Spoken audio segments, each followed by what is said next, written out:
So I've seen it happen time and time again, and in my life as well.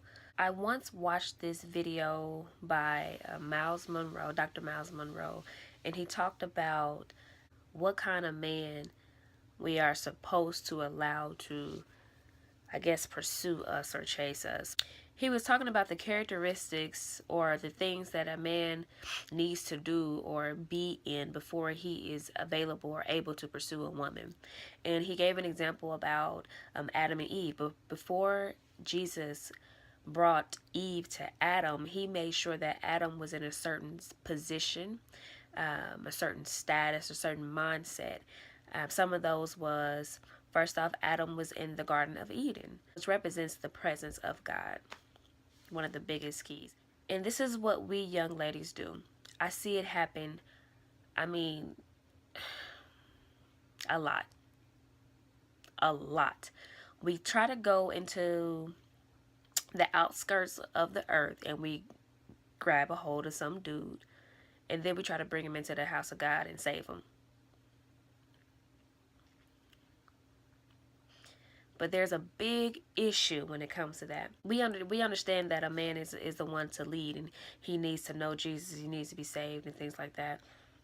But we have to understand that we are not his savior. We were not created to mold or make or save our own man that's supposed to be our husband one day. We were not created for that. That is solely the work of Jesus Christ. So even if you get a dude from the streets and bring him into the house of God, it's going to be hard, and a lot of times it is. I see young girls struggle, and oftentimes the dude drags the girl out of the house of God simply because he wasn't found in the presence of God from the get-go. He's not going to be saved. He's not going to live wholeheartedly for Jesus because you took him there. That has to happen solely through the work of Jesus Christ. So just because you grabbed him off the street, you a little thug, try to get a saved thug, that don't mean he's going to be saved. That don't mean that everything's going to be all right because now you are taking him to church. You telling him to go to church and he's going to church. Most of the time he's going to church because you're telling him to go to church. So he's doing it to be with you.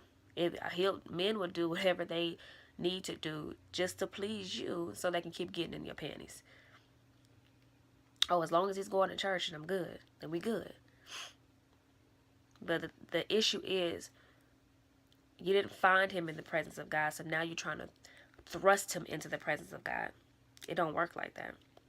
And then you'll be in this relationship that is extremely unequally yoked, extremely such a pull and a tug on you. And we can't save these dudes. And if you can't, if he ain't already in the presence of God, then leave him alone. He got a lot of work to be done. There's a lot of work that needs to be done on his end. And he don't need your distractions, and you definitely don't need that kind of distraction.